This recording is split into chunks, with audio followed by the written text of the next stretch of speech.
Fulham နဲ့ပွဲမတိုင်ခင်မှာ Manchester United ကလန်ဒန်မှလာရောက်တဲ့အသင်းတော် Tottenham Hotspur ကို Old Trafford မှာကြိုဆိုရင်းအမှတ်3မှတ်ကို United ကရခဲ့တာလားအဲ့ဒီနေ့က United ပရိသတ်တွေအတွက်စိတ်လှုပ်ရှားစရာနေ့တစ်နေ့ပါပဲပထမပွဲစတဲ့ဆိုရင်ပဲ United အသင်းကအမြန်ဆုံးရှေ့သို့ချီတက်လာပါတယ် Bruno Fernandes သူရှိမှာ Brian Mbeumo နဲ့ Bumo တို့က goal area တွေကိုတပြိုင်နက်တက်လာနေကြပါပြီဘောလုံးကိုဘဲဘက်လိုင်းကိုလွတ်တင်ပေးလိုက်တယ် Bumo အပြေးလေးကန်ချက်ကရှေ့ကျန်းခဲ့တယ်ဒါပေမဲ့ဂိုးပေါက်အပေါ်ဘက်ကိုလွန်ထွက်သွားပါတယ်ဂိုးမဝင်ခဲ့ပေမဲ့ United ရဲ့တံပြန်တိုက်စစ်ကတော့အမခန်းပါပဲဘဲကနေညာကိုလျှက်စီးလို့မြ мян ဆက်ဆန်ရွေ့လျားလာတာ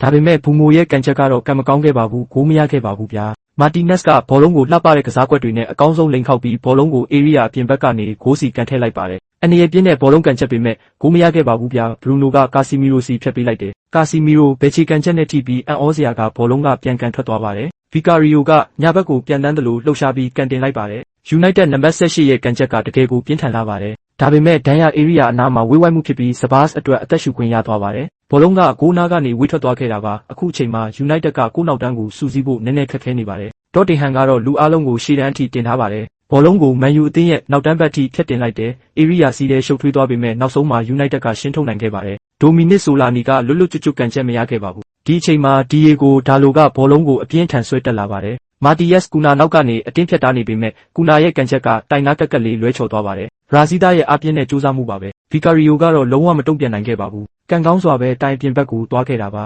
Maguire ကအနောက်တန်းမှာအနက်ဆုံးရှိနေပြီးလက်ရှိမှာတော့ Center Spot နာထိတက်လာပါတယ်ဘောလုံးကDalot Cunha Mbeumo စီကိုရှော့လေးစက်တိုက်ရောက်လာပါတယ် Mbeumo ကနောက်တစ်ချိန်ပြန်လည်အနိုင်ရပြီးအာမတ်ကိုအခွင့်အရေးကောင်းနဲ့တွေ့စေပါတယ်အာမတ်ဒဏ်ရာ area ထဲဝင်လာတဲ့ဖြတ်တင်ဘောလုံး Bruno Fernandes ကန်ချက်ကတိုင်ပေးနာကိုလွန်သွားပါတယ်ထပ်မံပြီးအမခန်ဘောလုံးကစားပုံကို United ပြသလိုက်ပါတယ်တကယ်လှပတဲ့ကန်ချက်ပါဗျာဂိုးမဝင်ခဲ့ပေမဲ့ပရိသတ်တွေကအသက်ရှူမဝနိုင်လောက်အောင်စိတ်လှုပ်ရှားနေကြပါတယ်ပွဲရဲ့အရေးကြီးဆုံးအခိုက်အတန့်တစ်ခုက Man U ကစားသမား Casemiro က Romero ကိုကြော်ဖို့ကြိုးစားရမှာ Casemiro နဲ့ဝင်တိုက်လိုက်ပါတယ်အဲ့ဒီနောက်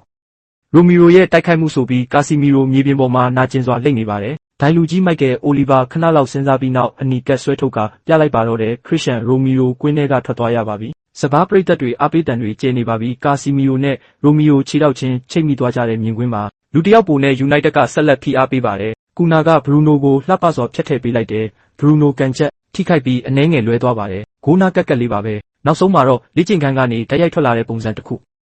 Bruno ကအတူပေးဘောလုံးက Brian Mbeumo စီကန်လိုက်တယ်လူတစ်ယောက်အသာနဲ့ကန်နေရတဲ့ United အသင်းကတကိုးစကိုးသွားပါတယ်ဗျာ United ဦးဆောင်ပါတယ် Vicario ကိုကြော်ပြီးတိတိကျကျလှည့်ကန်ထားတဲ့အမခန်ကိုပါပဲအားမထည့်ပဲတိကျမှုနဲ့ပဲအနိုင်ယူလိုက်တဲ့ကန်ချက်ကအရန်လာပါတယ် Old Trafford ကအားပေးနေတဲ့မနီယူပရိသတ်တွေပောက်ကွဲသွားပါတယ်ဒုတိယပိုင်းအတွင်း United ကအခွင့်အရေးတွေစတိုက်ဖန်တီးလာပါတယ် Casemiro ရဲ့ခေါင်းတိုက်ချက်ကို Vicario ကအမခန်ထပ်မံကဲတင်နိုင်ခဲ့ပါတယ်လုရှော့ရဲ့အားပြင်းတဲ့ကန်ချက်တွေတော့နဲ့နောက်တန်းကိုမပေးရရေးထပ်မံကဲတင်မှုတွေကညာဆက်တိုက်ပါပဲအာမတ်ရဲ့ဖြတ်တင်ဘောလုံးကနေကူနာကိုဝင်ခဲ့ပေမဲ့ offside ဖြစ်နေလို့အလံထောင်ပြထားကဂိုးကိုမရေတွက်ပါဘူးဒါပေမဲ့နောက်ဆုံးမှာတော့ Diego Dalot ရဲ့ဖြတ်တင်ဘောလုံး Bruno Fernandes အနီးကပ်ထိုးသွင်းလိုက်ပါတယ်ဂိုးပါတယ်ခင်ဗျဂိုးပါတယ်ထင်ဗျသူ့ရဲ့ Premier League ရာသီဂိုးနံပါတ်6အသင်းကောင်းဆောင်ကထပ်မံဦးဆောင်ပေးလိုက်ပါပြီ United နဲ့ Spurs တူညဒီဂိုးကအသင်းကိုစိတ်အေးစေပြီးပရိသတ်တွေကိုလည်းစိတ်ချမ်းသာစေခဲ့ပါတယ်ပွဲအဆုံးပိုင်းမှာ Chesco ရဲ့ခေါင်းတိုက်ချက်တစ်ကြိမ်ထပ်မံရခဲ့ပေမဲ့ Vicario ရဲ့လက်ထဲကိုတိုက်ရိုက်ရောက်သွားပါတယ်ဒါဟာ Stratford အဆုံးဘက်မှာဖြစ်ခဲ့တဲ့နောက်ဆုံးအခွင့်အရေးပါပဲနောက်ဆုံးဝီစီတန်